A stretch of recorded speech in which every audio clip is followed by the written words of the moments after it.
তখনকার 30 লক্ষ যখন মানুষ জান দিয়েছে, তার বিপক্ষে যে সরকার ছিল সেই সরকার এত শক্তিশালী সরকার ছিল না যে সরকার আমাদের সামনে ইতিমধ্যে হাসিনা সরকার শক্তিশালী ছিল। এ কথা আমরা একমত। তারা কিন্তু এত শক্তিশালী ছিল না। একজন ব্যক্তি এখন আমাদের দেশের মূল প্রধান উপদেষ্টা, দেশ পরিচালনার প্রধান ব্যক্তি। সেই ব্যক্তি কি এই প্রধানতা উনি চেয়েছিলেন? উনি দেশেই নেই। একটা জিনিস কল্পনাও করে নাই, চেষ্টাও করে নাই, চায় নাই, কিন্তু হয়ে গেছে। এরপরেও কি আপনি বুঝলেন না যে আসলে ক্ষমতাদাতা আল্লাহ? সবর করো, জুলুম হোক, নির্যাতন হোক, তোমার হক দেখ না দেখ, একজন মুসলিম হিসাবে সবসময় সে কোরআন হাদিসের আলোকে নিজেকে সকল ধরনের ফিতনা থেকে নিরাপদে রাখার চেষ্টা করে। ফেরাউন মুসা থেকে বাঁচার জন্য 1000 সন্তান হত্যা করেছে। ওই মুসাকে ফেরাউনের বাড়িতে যেরকম আল্লাহ পাক তাকে জীবিত রেখে নবী বানাইছে, তো আপনি যেই ইসলামের বিদ্রোহ করেছিলেন ওই ইসলাম আপনার ঘরে মধ্যে তৈরি হবে ইনশাআল্লাহ। ঠিক আছে না? ইতিহাস পড়ি, শুনি, ইতিহাস থেকে শিক্ষা নিয়ে নেয়। আত্মাহারিক টিভি, ওহির আলোয় উদ্ভাসিত জীবনের জন্য। আর একটা আকীদার বিষয় আমি আপনাদেরকে স্মরণ করে দিতে চাই। সেটা হলেই আমরা 2 দিন আগে সবাই এটা বলাবলি করতাম যে আওয়ামী লীগ সরকার, শেখ হাসিনা হয় মারা যাবে, হয় কি মারা যাবে, আর না হয় আল্লাহর পক্ষ থেকে যদি কোনো সাহায্য আসে তবেই আওয়ামী লীগ মুক্ত হোক বা শেখ হাসিনা মুক্ত হোক, বা আপনি যে ভাষায় বলেন তাদের এই কৃত জুলুম নির্যাতন দেশ মুক্ত হোক, এটা তখনই সম্ভব। সে হয় মারা যাবে। মারা যাওয়ার আগে তার থেকে সরকার ছিনিয়ে নেওয়া সম্ভব না। এই কথা আমরা সবাই বলছি কি বলিনি? সবাই কিন্তু বলছি। ঠিক আছে, সবাই কিন্তু আমরা বলছি। কেন বলছি? এই জন্য বলছি যে আসলে প্রেক্ষাপটটা এমন তৈরি হয়েছে এবং দীর্ঘ 15 বছর যাবৎ জনগণ তারা যেভাবে তার বিরোধিতা যত শক্তি প্রয়োগ করে একটা মানুষের জন্য যতটা সম্ভব, এরা বিরোধী পার্টি বলেন বা দেশের জনগণ, এরা তো কোনো এর বিপক্ষে একত্রিত হতেই পারছে না, রাস্তায় নামতেই পারতেছে না। ঠিক আছে না? দেশের সমস্ত আইন, সমস্ত প্রশাসন, সমস্ত শক্তি একজন ব্যক্তি তার নিজেকে টিকে রাখতে হলে অথবা তার প্রশাসনকে বা দেশকে পরিচালনায় নিজের নিয়ন্ত্রণ রাখতে গেলে যত কিছু ফর্মুলা নিয়ন্ত্রণ করার দরকার সম্পূর্ণ 100-র মধ্যে 100% নিয়ন্ত্রণ শেখ হাসিনার নিয়ন্ত্রণে ছিল। যার কারণে কিন্তু আমরা কখনো কল্পনাও করতে পারি নাই যে শেখ হাসিনা এই বয়সেই মানে দেশ ছাড়া হয়ে চলে যাবে। এতটুকু কি বুঝেছেন? ঠিক আছে, এটা একটা বিষয় এখন একটু মনে রাখেন। আর একটা বিষয় সেটা হলেই আমাদের দেশের গণতান্ত্রিক দেশে যখন কোনো সরকার জুলুম করে, নির্যাতন করে, তখন তাদের বিপক্ষে আমরা কি করতে পারি? বর্তমান প্রচলিত আইন বলেন বা দেশের বর্তমান প্রচলিত যে সিস্টেম, গণতান্ত্রিক সিস্টেম, সেই সিস্টেমে কিন্তু ওর বিরোধিতা করতে গেলে আমাকে আবার মানে ওই গণতান্ত্রিক ধারায় বিরোধিতা করতে হবে। কথা বলতে নাই? তার মানে কি? গণতান্ত্রিক ধারায় সে এখন সরকার প্রতিষ্ঠা হয়েছে। এখন আমরা কিন্তু অনেকেই এই চেষ্টা চালিয়ে যাচ্ছি যে যেহেতু এখন আমাদের দেশ গণতান্ত্রিক দেশ, অতএব এই দেশে সরকার প্রতিষ্ঠিত করা, আমার কথা বাংলা বুঝে আসতেছে, করতে গেলে একমাত্র গণতান্ত্রিক ধারায় আমাদেরকে অগ্রসর হওয়া ছাড়া আমরা কখনোই দেশ নিয়ন্ত্রণে নিয়ে আসতে পারবো না। এটা আমাদের অনেকের আকীদা। এটা কি অনেকের আকীদা, অনেকের মানহাজ, এবং অনেকে কিন্তু এই চেষ্টাকে মাথায় রেখে তারা তাদের চেষ্টা অব্যাহত রেখেছে, যদিও তারা ইসলামপন্থী, যদিও তারা মানে ইসলামের পক্ষে কাজ করতে চায়। এতটুকু কথা বুঝে আসলো ভাই? আচ্ছা, তাহলে এখানে দুটো জিনিস। একটা হলেই এই শক্তিশালী এবং এক নায়কতন্ত্র, এত হ্যাভি সরকার, যাকে পতন ঘটানোর জন্য গণতান্ত্রিক ধারায়, কি বললাম, গণতান্ত্রিক ধারায় আপনি এতদিন পর্যন্ত যারা চেষ্টা করেছে, বহু চেষ্টা করেছে, সেই চেষ্টার ফল তারা তাদের পক্ষে নিয়ে আসতে পারে নাই। আমরা সর্বশেষ যে দেখতে পেলাম সেটা হল তারা নৈরাশ হয়ে প্রায় ঘরের মধ্যে বসে গেছে। এখন হয় হাসিনা মরবে, আর না হয় আল্লাহ যদি কোনো ঝড় তুফানের মাধ্যমে যদি কিছু হয়, সেটা একটা আলাদা ব্যাপার। এই পর্যায়ে কিন্তু আমরা পৌঁছে গেছিলাম। কথা বুঝে আসলো? এখন যদি বলেন যে গণতান্ত্রিক ধারা ছাড়া অথবা শক্তি প্রয়োগ ছাড়া কারোর জন্য কিছু করা সম্ভব না, তাহলে আমি বলবো আমাদের দেশে যে এই যে একটা বিশাল বড় একটা ফলাফল বলেন বা পরিবর্তন বলেন, বা দেশটাকে আপনি সেই আরও কত বছর পর, 50 বছর পর নতুন করে স্বাধীনতার মতো প্রেক্ষাপট আপনি তৈরি করলেন যে আমরা এখন দেশটা কী করেছি, স্বাধীন করেছি। আরে বাবা, 71-এর স্বাধীনের সময় তো কত 30 লক্ষ মানুষ তাদেরকে জান দিতে হয়েছে, তারপরে স্বাধীনতা পেয়েছেন, ঠিক আছে না? তখন কিন্তু তখনকার 30 লক্ষ যখন মানুষ জান দিয়েছে, তার বিপক্ষে যে সরকার ছিল সেই সরকার এত শক্তিশালী সরকার ছিল না যে সরকার আমাদের সামনে ইতিমধ্যে হাসিনা সরকার শক্তিশালী ছিল। এ কথা আপনার একমত? তারা কিন্তু এত শক্তিশালী ছিল না, কিন্তু সেই এত শক্তিশালী ছিল না, তারপরেও 30 লক্ষ জান দেওয়ার পর দেশ স্বাধীন হয়েছে। আর এখন তার চাইতে বেশি শক্তিশালী প্রশাসনকে আমরা বা সরকারকে এখান থেকে সরাতে কতটা জান দিয়েছি আমরা। আর যে যানগুলি দেওয়া হয়েছে এগুলি তো রাতের অন্ধকারে, অথবা দূর থেকে পুলিশের গুলিতে, অথবা উপর থেকে গুলি নিক্ষেপ করেছে, জানালা থেকে গুলি আসছে, বা বিভিন্ন কারণে, ঠিক আছে না? মানে এখানে এমন কোনো খুব বড় যে শক্তি প্রয়োগ করা হয়েছে এমনটা কিন্তু কিছু না। আর যারা শক্তি প্রয়োগ করতেছে তারা তো যদি দুনিয়াবি বর্তমান প্রেক্ষাপটের দৃষ্টিকোণ থেকে দেখেন তাহলে তারা তো জিরো। তাদের শক্তিকে আমাদের দেশে এই হাজার লক্ষ লক্ষ আর্মি, বিডিআর, নৌবাহিনী, হ্যাঁ, এদের শক্তি কি মানে আপনি মনে করছেন দুর্বল? যদি সেনাবাহিনী চাইতো বা আমাদের দেশের আইন শৃঙ্খলা বাহিনী যদি চাইতো তাহলে এটাকে 5 মিনিট লাগবে না এই শক্তিকে তারা নিয়ন্ত্রণে নিয়ে আসতে, যদি তারা ইচ্ছা করতো। আমরা এখানে একটা আকিদার বিষয়, কি একটা বিষয়, আকিদার বিষয়। আকিদাটা কি, আমরা সব সময় কিন্তু এই জিনিসটা বলে আসছি, সেটা হলে এই যে দুনিয়ায় যা কিছু চলতেছে এটা বাহ্যিকভাবে চলতেছে দুনিয়ায় ধারায়, ভালো করে বোঝেন, কিন্তু সব কিছু কিন্তু নিজ ইচ্ছায় চলে না। সূর্য নিজ ইচ্ছায় চলে না, চাঁদ নিজ ইচ্ছায় ওঠে না, বাতাস নিজ ইচ্ছায় চলে না, দুনিয়ায় যা কিছু ঘটে সব কিছু নিজ ইচ্ছায় ঘটে না। একজন আছেন ওপরে, রব, এই পৃথিবীর পরিচালক। সে যখন কোনো কিছু চাইবে তখন সেটা যে কোনো বাহানায় সেটা তিনি ঘটিয়ে দিবেন এবং সেটা খুব সহজে ঘটাতে পারেন। এর জন্য কোনো পরিকল্পনার প্রয়োজন নেই।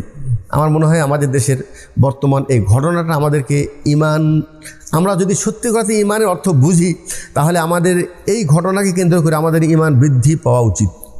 যদি আমরা সত্যিকার অর্থে যদি বুঝি, আমাদের মধ্যে যদি ঈমানি চেতনা থাকে, আমরা যদি মনে করি যে হ্যাঁ, এই পৃথিবীর পরিচালনা আমার হাতে নেই, আর এবার তোমার হাতে থাকলে হাসিনা এত সহজে এটা ছাড়তে চায়নি। আর তার বিপক্ষে যারা চেষ্টা করেছে তারাও নেওয়ার চেষ্টা কম করেনি, কিন্তু আল্লাহ চায়নি, পারেননি। আর যখন আল্লাহ চেয়েছে তখন এত সহজে হয়েছে, আমরা তখন অবাক, কীভাবে কী হলো, আমরা তো কিছু বুঝলাম না। কথা বুঝে আসলো? আচ্ছা, এটা একটা এতটুকু বুঝেছেন। এখন নতুন সরকার গঠন হয়েছে, নতুন সরকার গঠন হয়েছে, ঠিক আছে। আমরা কিন্তু বহুবার আপনাদেরকে এই গণতান্ত্রিকভাবে যখনই প্রশ্ন করেন তখন আমরা কিন্তু সূরা আলে ইমরান ওই আয়াতটা পড়ি, কুলিল্লাহুম্মা মালিকাল মুলক তুতিল মুলকা মান তাশা ওয়া তানজিউল মুলকা মিম্মান তাশা ওয়া তুইজ্জু মান তাশা ওয়া তুযিল্লু মান তাশা বিয়াদিকাল খায়র ইন্নাকা আলা কুল্লি শাইইন কাদির। এই আয়াতটা পড়ি কি পড়ি না? আয় আল্লাহ, তুমি যাকে চাও রাজত্ব দাও, যাকে চাও রাজত্ব ছিনিয়ে নাও, যাকে চাও সম্মানিত করো, যাকে চাও লাঞ্ছিত করো। আল্লাহ, তোমার হাতেই সব কিছু কল্যাণ। এই আয়াতটা এতদিন পড়েছি, এতদিন বক্তব্য দিয়েছি, এতদিন বুঝেছি, কিন্তু আজকে এই আয়াতটা আমাদেরকে আবার নতুন করে বুঝতে হচ্ছে, নতুন করে বোঝার সুযোগ পেয়েছি, নতুন করে বোঝার কি সুযোগ পেয়েছি। এখন আপনারা বোঝেন নাই মনে হয়। একজন ব্যক্তি এখন আমাদের দেশের মূল প্রধান উপদেষ্টা, দেশ পরিচালনার প্রধান ব্যক্তি, সেই ব্যক্তি কি এই প্রধানতাতে উনি চেয়েছিলেন? উনি দেশেই নেই, সে তো আর এক দেশে আছে। সে তো স্বপ্নেও দেখে নেই যখন তাকে প্রধান উপদেষ্টা বানানো হয়েছে, তার 1-2-4 দিন আগে, মানে যখন এই ঘটনাটা এই পর্যন্ত পৌঁছে নেই, আমার মনে হয় সে স্বপ্নেও দেখে না যে আমি বাংলাদেশের একদিন প্রধানমন্ত্রী হব। এই কথা বুঝতে কি কষ্ট হচ্ছে সবার? তাহলে সে কিন্তু কোনো ভোটেও দাঁড়ায়নি, কোনো প্রার্থীও হয়নি, কাকে টেলিফোন করেও বলেন আমাকে প্রধান উপদেষ্টা বানাও, কিন্তু সে কিন্তু অলরেডি হয়ে গেছে। অলরেডি কি হয়ে গেছে?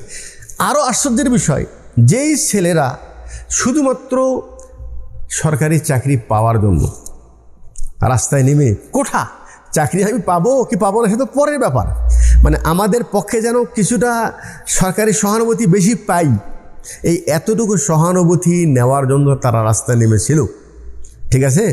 এখন তারা নিজেই চাকরি দেওয়ার মালিক বসে রয়েছে। তারা কি আজ থেকে হ্যাঁ, এই যখন আন্দোলন করতেছে তারা কি স্বপ্নেও দেখেছে যে এই দিন আসবে? এমনকি যখন নাকি সরকারের পতন হয়েছে তখনও তারা স্বপ্ন দেখেনি যে আমরা মনে হয় এই পর্যায়ে যাব। তারা কি ভোটে দাঁড়াইছে?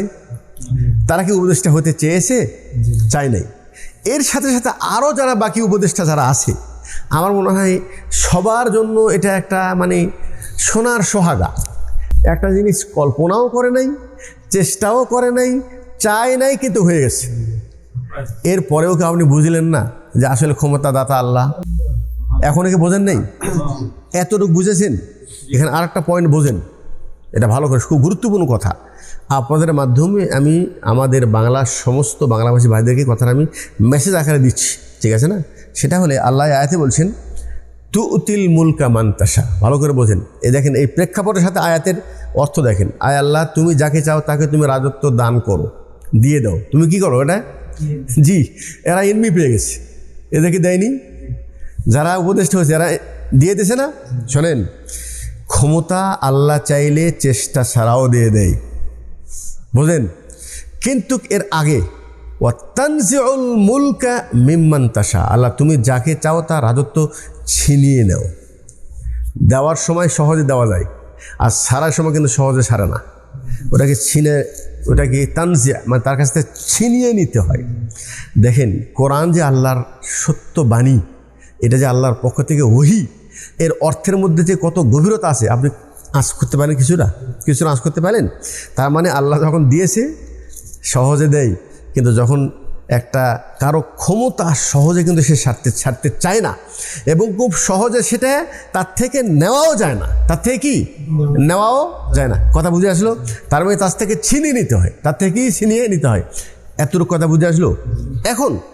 এখন একটা মানহাজের কথা বলি। এখন কি বলি? মানহাজ।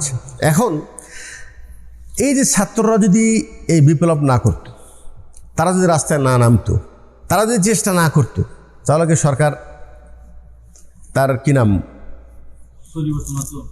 ওরা কি ছেড়ে যেত? প্রশাসনকে ছেড়ে দিত? তারা কথা বুঝতেছেন না? ছেড়ে দিত? আচ্ছা, তারা ছেড়ে দিত না।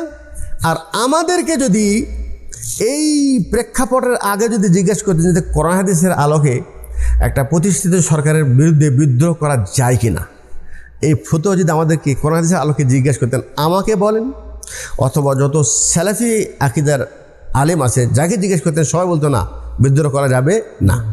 ঠিক আছে, জালিম সরকার হলেও, হ্যাঁ, যত জালিম হোক না কেন, যদি তোমার হাতে এত বড় শক্তি আছে যে শক্তি প্রয়োগ করে তুমি সরকারের পতন ঘটাতে পারবা, তাহলে তুমি সেরকম ধাক্কা দিয়ে, যদি তোমার ধাক্কার যদি এত শক্তি থাকে, ধাক্কা দিয়ে দেওয়াল ফেলে দিতে পারবা, তাহলে ধাক্কা দাও। আর যদি না পারো তাহলে সবর করো। তার কি করো? আমার কথা বুঝে আসতেছে? কি করো? সবর করো। জুলুম হোক, নির্যাতন হোক, তোমার হক দেখ না দেখ, সবর করলে কি হবে? এটার দ্বারা অনেক মানুষের জান মালের ক্ষয়ক্ষতি হবে না, মানুষের ক্ষতি হবে না। মানুষের কি হবে না? ক্ষতি হবে না। তখন যদি আমাদেরকে জিজ্ঞাসা করতেন, তাহলে আমরা বলতাম বিদ্রোহ করা যাবে না। এখন আবার কিন্তু বলতেছি যে বিদ্রোহ করার কারণেই সরকার পতন হয়েছে, আর যা হয়েছে ভালোই হয়েছে। এখন আবার আমরা ফুটে দিচ্ছি না। তাহলে আপনি কিন্তু এখনও কিন্তু আপনার ব্রেনে ক্লিয়ার নেই যে আসলে শরীয়তের আলোকে এটা কীভাবে কী করবেন, এটা কী সমাধান কোন দিকে নিয়ে যাবেন। কথা বুঝতে পারছেন তো? আমি আর একটা কথা আপনার কয়েক বলেছি, সব ফতুয়া সবসময় জিজ্ঞেস করাও ঠিক না, আর সবসময় দেওয়াও ঠিক না। অবস্থা প্রেক্ষাপটের কারণে অনেক সময় চুপ থাকতে হয়। অনেক সময় কী থাকতে হয়? চুপ থাকতে হয়। এখন আমি একটু আগে যে বললাম, যারা রাস্তায় নেমেছে অথবা আমরা যারা তাদের সাপোর্ট করেছি, এই সংগ্রামের কারণে, বিদ্রোহের কারণে যত জানমালের ক্ষয়ক্ষতি হয়েছে অথবা যত মানুষের মৃত্যু হয়েছে, সবার দায়ভার, সবার গুনার ভাগাভাগি কিন্তু এটা নেওয়ার পর তারপরে দেশে সোনার দ্বারা দেশ বানান, রূপার দ্বারা দেশ বানান, আর যেটাই করেন সেটা তো পরের অংশ। সেটা কি? পরের অংশ। কথা বুঝে আসলো? কিন্তু আগের অংশ আমি কিন্তু দায়বদ্ধতা আমার উপর কিন্তু আছে, দায়টা কি আমার উপরে আছে। কি এতটুকু কথা বুঝে আসলো? এখন আমরা আগের ফতুয়া, পরের প্রেক্ষাপট, আর ফিতনার সময় শরীয়ত আমাদেরকে কি বলছে? যত বেশি নিজেকে চুপ রাখবা, সাইলেন্ট রাখবা, অত বেশি ভালো। কথা বুঝে আসলে এখন কথাটার মূল মানহাজটা আমি আপনাদেরকে বলি, সেটা হলেই আমাদের কিন্তু একটা কথা আছে, সেটা হলোই চেষ্টা করতে হবে বৈধ পন্থায় যদি পারি। আর না পারলে আমাদের একটা কাজ কিন্তু আমরা করতে পারি, এবং সেই কাজ করার জন্য শরীয়ত আমাদেরকে উদ্বুদ্ধ করেছে, এবং সেটাই হলো মূল। সেটাই কি মূল, এবং সেটা করার মধ্যেই কল্যাণ। এখন মূল আলোচনার খোলাসা চলে আসে, সেটা কি, যে ভাই তোমার উপর কেউ যদি জুলুম করে, তুমি যদি প্রতিহত না করতে পারো, কি করবা? সবর করো। আর একজন আছেন যিনি হেফাজতকারী, যিনি নিরাপত্তা দানকারী, তুমি বিনয়ের সাথে খুব নিজেকে মাজলুম বানিয়ে তুমি তার কাছে হাত তুলে দোয়া করো, আল্লাহ তুমি আমাকে হেফাজত করো, আল্লাহ তুমি আমাকে বাঁচাও। সেই আল্লাহ কিন্তু ইব্রাহিম আলাইহিস সালামকে আগুনে নিক্ষেপ হওয়ার পরেও ইব্রাহিমকে আগুন দ্বারা পুড়তে দেয় নাই। সেই আল্লাহ কিন্তু ইউনূস আলাইহিস সালাম মাছের পেটে থাকার পরেও মাছ তাকে হজম করতে পারে নাই। সেই আল্লাহ কিন্তু মূসা আলাইহিস সালাম পিছনে ফেরাউন, সামনে দরিয়া থাকার পরেও কিন্তু সে বিপদের সম্মুখীন হয় নাই। আল্লাহ কিন্তু আল্লাহ নবী সাল্লাল্লাহু আলাইহি ওয়াসাল্লামকে জাবালে সাওরে আবু বকর সিদ্দিক রাদিয়াল্লাহু আনহু বলছেন যে আমাদেরকে তো শত্রুরা নিচের তাকালে আমাদেরকে দেখে ফেলে দিবে, কিন্তু তখনও কিন্তু আল্লাহ রাসূল সাল্লাল্লাহু আলাইহি ওয়াসাল্লামকে হেফাজত করেছেন। ওনার বাড়িকে ঘেরাও করা হয়েছিল হত্যা করার জন্য, তখন আল্লাহ পাক হেফাজত করেছেন। তার মানে কি, যিনি এই পৃথিবীর পরিচালক, তিনি ইচ্ছা করলে যে কাউকে যে কোনো বাহানায় হেফাজত দিতে পারবে, এবং যে কোনো ধরনের বড় দুর্ঘটনা থেকে নিরাপদে তিনি রাখতে পারেন। এতটুকু বিশ্বাসের কারণ ত্রুটি আছে। তাই যদি হয়, তাহলে আমরা কিন্তু একটা অপশন সবসময় আগেও খোলা রেখেছি, এখন আমরা বলছি, সেটা হলে আমাদের যাবতীয় বিষয় আমরা রুজু করব আল্লাহর দিকে। রুজু করব কি? আল্লাহর দিকে। ঠিক আছে, এখন আপনি এটার সাথে মিলান। আপনি যদি বলেন যে ছাত্ররা না নামলে হতো না, আমি বলবো না, ছাত্ররা নেমে ওরা এমন কোনো শক্তি প্রয়োগ করতে পারেনি, ছাত্ররা নেমে এমন কোনো পাহাড় ভাঙে নাই। আমাদের উচিত হবে, আমাদের প্রত্যেক মুসলমানের উচিত হবে, আমরা বলবো যা কিছু ঘটেছে সব কিছু আল্লাহর ইচ্ছায় ঘটেছে। কি করেছে? আল্লাহর ইচ্ছায় করেছে, আল্লাহ চেয়েছে তাই হয়েছে। হ্যাঁ, এখন কথা হলেই আল্লাহ তো আগে চাইনি, এই বিদ্রোহ করার পরেই তো চাইলো। কথা বোঝেন নাই? কথা বুঝে আসলো? জি। এখন কথা হলে এই শোনেন, আল্লাহ যখন চাইবে তখন বিদ্রোহ হবে, ফলাফলও আসবে, পতনও হবে, কিন্তু আমি সেই বিদ্রোহের মধ্যে যাব কি যাব না, এটা হলো আমার এলিম, আমার ইমান, আমার তাকওয়া আমাকে পথ দেখাবে। কিন্তু আমি না গেলেও মানুষ কিন্তু ওর মধ্যে যাবে। আমার মনে কথা বুঝতে পারিনি, কথা বোঝেন না? তার মানে হলো কি, পৃথিবীতে একটা কিছু ঘটবে, ভালো কিছু সঞ্চয় হতে পারে, আল্লাহ পাক সেই সঞ্চয় যে কারো মাধ্যমে আল্লাহ পাক নিয়ে আসতে পারে। কিন্তু আপনি নিজেকে ঈমান এবং আপনার আকীদাকে সংরক্ষণ যদি করতে পারেন, তাহলে আপনি নিরাপদে থাকলেন। নিরাপদে কি থাকলেন? আমার মনে হয় আলোচনা খুব গভীর। এটা শেষ পর্যন্ত কি বুঝতে পারলেন? আমি যা কথাগুলি বললাম, এটা কি বুঝতে পেরেছেন? হ্যাঁ, এটা হলো একটা ঈমানি আলোচনা এবং মানহাজি আলোচনা। তার মানে হলো এই যে একজন মুসলিম হিসাবে সবসময় সে কোরআন হাদিসের আলোকে, কিসের আলোকে? কোরআন হাদিসের আলোকে নিজেকে সকল ধরনের ফিতনা থেকে নিরাপদে রাখার চেষ্টা করবে। কথা বুঝে আসলো? আবার সবসময় পটর করবে না, সবসময় কি ফতুয়াবাজি করবে না। যখন ছাত্ররা আন্দোলন করতেছে, তখন আমাদের কিছু সালাফি, অতি আবেগী সালাফি, সহি আকীদার দাবিদার সালাফি, ওনাদের ফতুয়ার আগে জিজ্ঞেস করার সময় ছিল না, আর এখন বারবার জিজ্ঞেস করতেছে যারা মারা যাচ্ছে তারা কি শহীদ? তোমার কি এই সময় কি এটা এই ফতনা এই মশলা জানার কি প্রয়োজন আছে? আরে বাবা, এখন চুপ থাকো, যারা চেষ্টা করতেছে করুক, ঠিক আছে না? তুমি আল্লাহর কাছে দোয়া করো, আল্লাহ তুমি আমাদেরকে হেফাজত করো, জানমালে হেফাজত করো, দেশের হেফাজত করো, আল্লাহ যার মধ্যে কল্যাণ আছে তুমি সেটাকে সহজ করে দাও। এটা তো করতে পারি, ঠিক আছে না? তারপরে আবার আমার ফতোয়া জিজ্ঞেস করেছেন যে আমি কি করব, তাদের সাথে যোগ দিব কিনা, এগুলি ফতোয়া এই মুহূর্তে যাওয়ার প্রয়োজন ছিল না। এরপরে যখন সরকার যখন প্রতিষ্ঠিত হয়েছে এখন, ঠিক আছে না, একটু আগেই তো শুনলেন, আপনার কি এটা বিশ্বাস মনে হয় না? আল্লাহ যাকে চায় তাকে রাজত্ব বানাই। এখন তো আপনার ভিতরে একটা প্রশ্ন চলে আসছে, তাহলে আল্লাহ কীভাবে একটা সুদারুকে চাইলো বাংলাদেশের রাজত্ব? এই প্রশ্নটা মাথা ঘুরপাক খাচ্ছে না? ঘুরপাক খাচ্ছে না? তো এর উত্তর কিন্তু আমার ফেসবুকে একটা সাদা মানুষ দিয়েছে যে ডক্টর ইউনূস সুদ খায়, আর তুমি ব্যাংকে টাকা রাখাকে তুমি খেজুরের রস খাও। এই ব্যাংকে টাকা কার আছে? কাদের রাখা আছে? এই ব্যাংকে চাকরি করে কারা? সবই কি ডক্টর ইউনূস? দেশ পরিচালনা করছে, দেশের যে অর্থনীতি ওর যে ভিত্তি এটা কিসের উপরে? তাহলে তুমি ডক্টর ইউনূসকে নিয়ে এই মুহূর্তে এখন ওটা নিয়ে এখন সমালোচনা হচ্ছে যে ডক্টর ইউনূসকে আমরা মানি না, ওটার দ্বারা কি নাম দেশ কোনা সুদারু মানুষ। আরে বাবা, ইতিপূর্বে যারা সরকার মানে দায়িত্বশীল ছিল তারা সব সুদ মুক্ত ছিল, সংসদে কি সুদ মানে পাশ হয় নাই? তার মানে কি? তার মানে হলো কিছু আবেগী, আমি বলবো শুধু আবেগী না, এদের মধ্যে কিছু বেকুবিও আছে। এই মুহূর্তে এটা নিয়ে সমালোচনা করার প্রয়োজন নেই। আমি বলবো ওই বিদ্রোহ করার আগেও আপনি যেরকম আল্লাহর সাথে আপনার কানেকশন ছিল, বিদ্রোহের সময়ও আপনি আল্লাহর সাথে কানেকশন করেছেন, আপনার দোয়া আল্লাহ শুনেছে, ঠিক আছে না? আপনি যদি সত্যি মাজলুম হয়ে আন্তরিকতার সাথে আল্লাহ, হ্যাঁ এখানে আরেকটা বিষয়, এরা আমরা কেউ বলবো না যে অমুকের দোয়ায় এটা হয়েছে, আমার দোয়ায় হয়েছে, এটা আরেকটা জাহিলিয়াত। কারণ এটা আল্লাহর ইচ্ছা। আল্লাহ কি আমাদের দোয়ার কারণে করলো না কোন নাকি আমাদেরকে পরীক্ষা করার জন্য করলো, নাকি এটা করাও আমার জন্য আরও বড় ফেতনা অপেক্ষা করছে, এটা আমরা জানি? তাহলে এত খুশি কেন? ঠিক আছে না? আমরা কোনো কিছু পেলে যে আল্লাহর শুকরিয়া আদায় করব, বিপদ আসলে যে সবর করব, ধৈর্য ধারণ করব, এই শিক্ষা তো আমাদের মধ্যে নাই। কি কথা বুঝে আসলো ভাই? যে তাহলে সুদারুকে আল্লাহ পাক নিয়ে আসলো, ওই প্রধানমন্ত্রীর আল্লাহর ইচ্ছা কি এটাই হলো? হ্যাঁ, আল্লাহর ইচ্ছা এই জন্য হয়েছে যে আমরা যে অধিকাংশ সুদারু, আমরা যে অধিকাংশ বেঈমান, আমরা যে অধিকাংশ বেনামাজি, আমরা তো নামে মুসলমান কিন্তু কাজে আমরা মুসলমান না। হ্যাঁ, যেই দিন আপনি কাজে মুসলমান হবেন সেই দিন কাজে একজন মানে শাসকও আপনি পাবেন, কাজের শাসক। আপনি মুসলিম হন, মুসলিম শাসক পাবেন।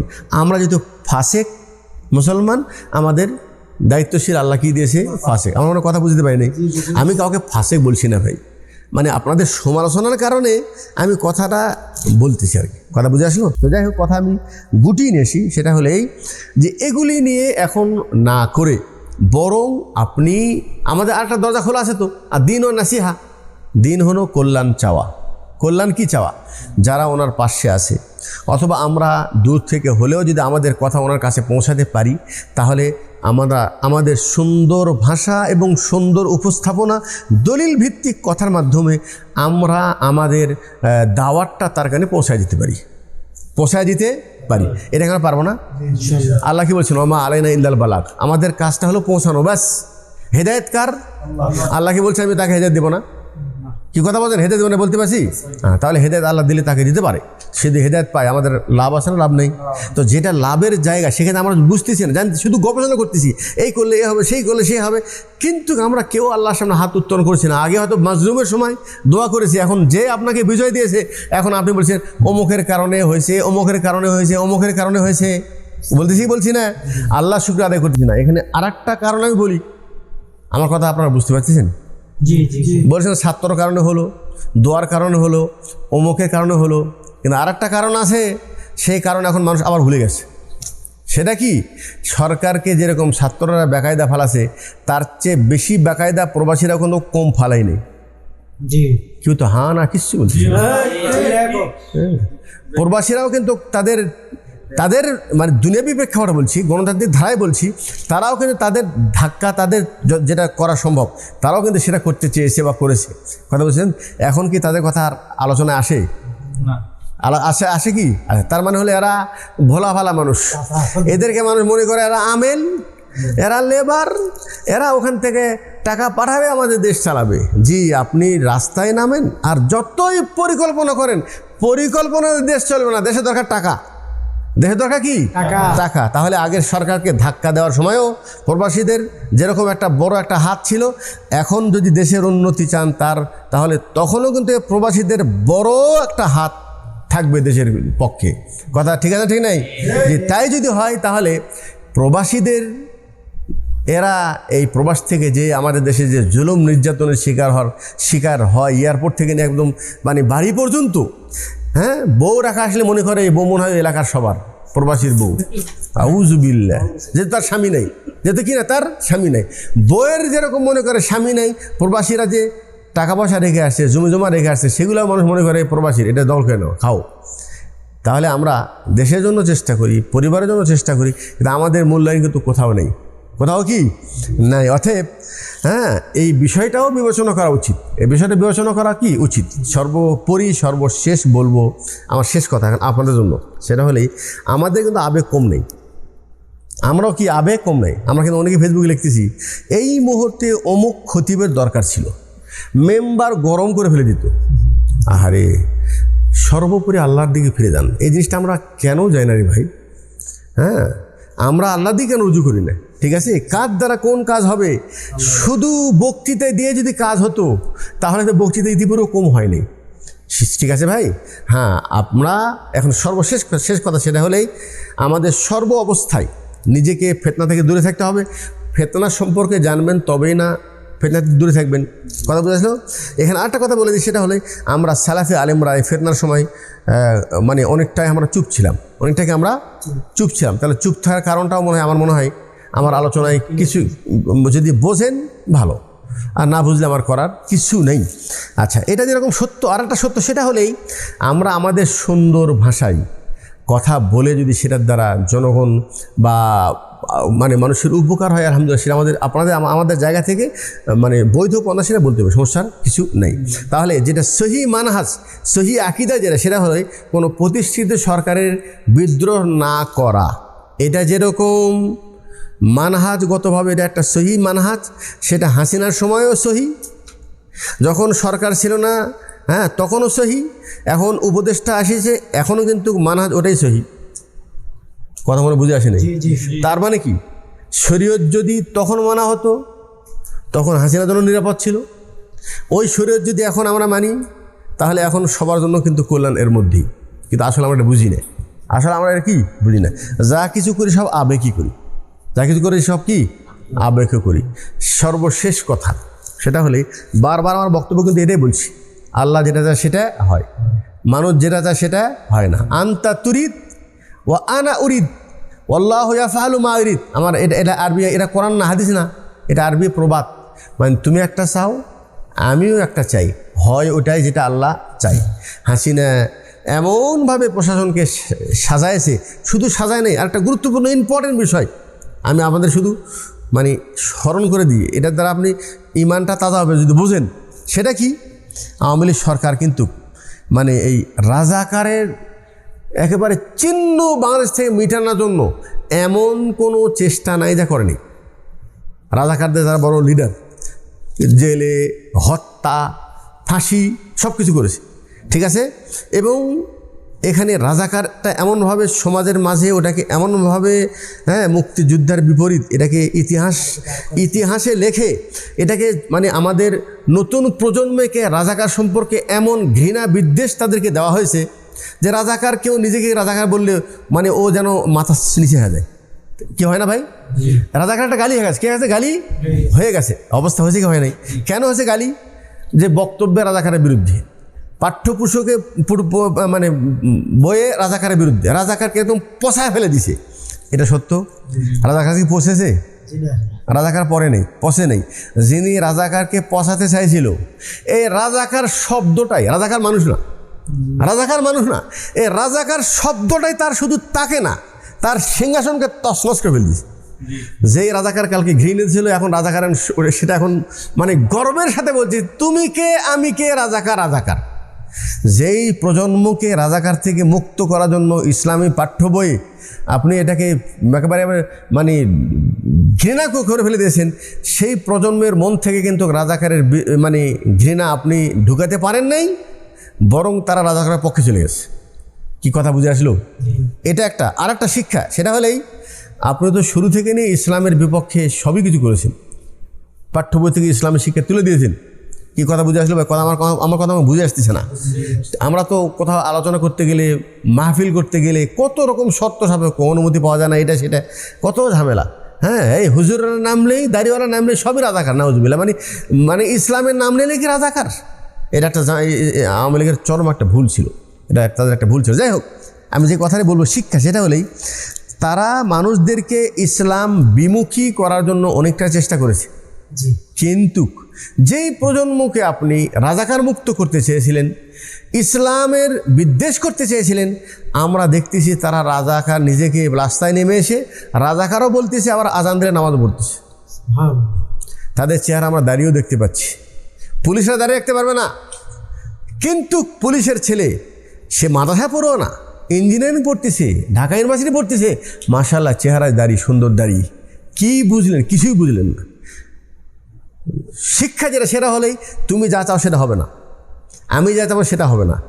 আল্লাহ চাইলে তোমার ঘরের মধ্যে ফেরাউন মুসা থেকে বাঁচার জন্য 1000 সন্তান হত্যা করেছে, ওই মুসাকে ফেরাউনের বাড়িতে যেরকম আল্লাহ পাক তাকে জীবিত রেখে নবী বানায়ছে, তো আপনি যেই ইসলামের বিদ্রোহ করেছিলেন ওই ইসলাম আপনার ঘরের মধ্যে তৈরি হবে ইনশাআল্লাহ। ঠিক আছে না? ইতিহাস পড়ি, শুনি, ইতিহাস থেকে শিক্ষা নিই না, ইতিহাস থেকে শিক্ষা নিই না। সর্বশেষ কথা সেটা হলেই নিজের জন্য, জাতির জন্য, দেশের মানুষের জন্য, দেশের যারা পরিচালক আছে সবার জন্য শেষ কথা সেটা হলেই আপনার আমার দেশের সবার কল্যাণ একটা জায়গার মধ্যে নিহিত আছে। সেটা হলেই আমরা যদি আমাদের জীবনটাকে ইসলামী ঢাঁচায় পরিচালিত করতে পারি, দুনিয়াতেও কল্যাণ, আখিরাতেও কল্যাণ। অন্যথায় দেশে কিসের বন্যা? না স্বাধীনতার বন্যা, তারপরে উন্নতির বন্যা বইয়ে দেন। ওই উন্নতি টিকসই হবে না, ওটার দ্বারা আপনি উপকৃত হবেন না, ওটার দ্বারা আপনার কোনো ফায়দা হবে না। ফায়দা শুধুমাত্র ইসলাম মানার মধ্যেই। আল্লাহ আমাদেরকে ইসলামের সঠিক জ্ঞান বোঝার তৌফিক দান করুক এবং ইসলাম অনুযায়ী, ইসলামের শিক্ষা অনুযায়ী নিজের জীবন, নিজের পরিবার, নিজের দেশকে পরিচালনা করা আল্লাহ পাক তৌফিক দান করুক। ওয়া আখিরু দাওয়ানা আলহামদুলিল্লাহি রাব্বিল আলামিন। আসসালামু আলাইকুম ওয়া রাহমাতুল্লাহি ওয়া বারাকাতুহু।